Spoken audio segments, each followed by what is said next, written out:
When Speed came out a few years ago with Sandra Bullock and Keanu Reeves, it was a complete, not say rip-off of this movie, but when Rod Serling put the script together for the Doomsday Flight, a lot of people felt it was dangerous because it led to copycat versions of the plot.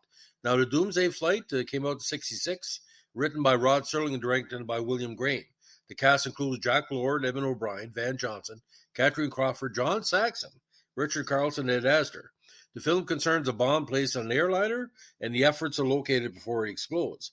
The terrorist who placed the bomb demands money in exchange for necessary information. The film, of course, inspired real-life copycat incidents involving bomb threats, something Rod Serling has referred to a lot before his passing in 1975. Now, at the LA International Airport, a Douglas DC-8 airliner takes off for New York. Shortly after it does take off, the airline receives a bomb threat. The stranger, Edmund O'Brien, on the telephone asks for $100,000 in small bills. He also states that the bomb is hidden in the cabin. The stranger is actually a former engineer who worked in the aviation industry.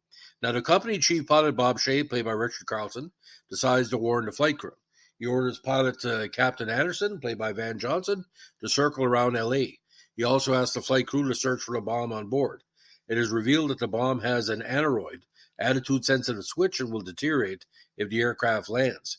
Meanwhile, the search to find the bomb on board the flight involves the opening of passenger hand luggage and tearing open several areas in the cabin and cockpit. All efforts are unsuccessful. The passengers are alerted to the emergency and start to panic. Now, the bomb threat caller telephones again to tell the police how to pay the ransom. A delivery man will simply come to the airport to take the money. The police follow the van closely, but the van has a serious accident on a ring road. It catches fire. The terrorist has trouble believing the police, who confirm that they are preparing a second payment. He seeks refuge at a bar, where he drinks a lot and starts talking to the bartender, played by Malachi Throne, who is suspicious of the caller. When the caller has a heart attack, the bartender calls the police, who come running, but the man is dead. The FBI special agent Frank Thompson, played by Jack Lord in an early and memorable appearance before Y50, then interrogates the bartender, asking him to report the exact words of the terrorist. The police discover that the bomb will explode if the airliner drops below 4,000 feet.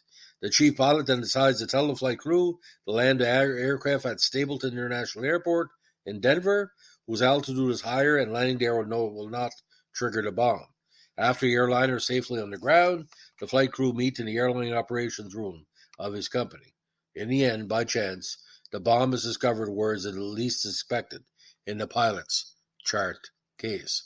Now, again, Jack Lord, Evan O'Brien, Van Johnson, Catherine Crawford, John Saxon, Richard Carlson, Edward Faulkner, a young Michael Sarrazin, Edward Armstrong, Malachi Throne, Jan Shepard, Greg Morris, actually, in an early performance, and David Lewis. Now, first TV movie for John Saxon, lasted 93 minutes, produced by Frank Price, cinematographer William Margulies, music by Lalo Schifrin, editor Robert F. Shigure, and production company is Serling's parent for the Night Gallery series, Universal. Now, it was, again, the Doomsday Flight premiered on NBC in the United States in December 1366, and it was the most watched made-for-TV movie to that time, with a Nielsen rating of 27.5 and an audience share of 48%, until it was surpassed by the infamous The Heidi Game in 1968. The Doomsday Flight was released theatrically in cinemas in other countries around the world and distributed by Rank in the UK. Now, in a contemporary review by Jay Gould in the New York Times, it decried the exploitation of bomb scares on passenger airplanes endangered by the Doomsday Flight. Now, Doomsday led to copycats who would call airlines and claim to have a similar bomb on a flight.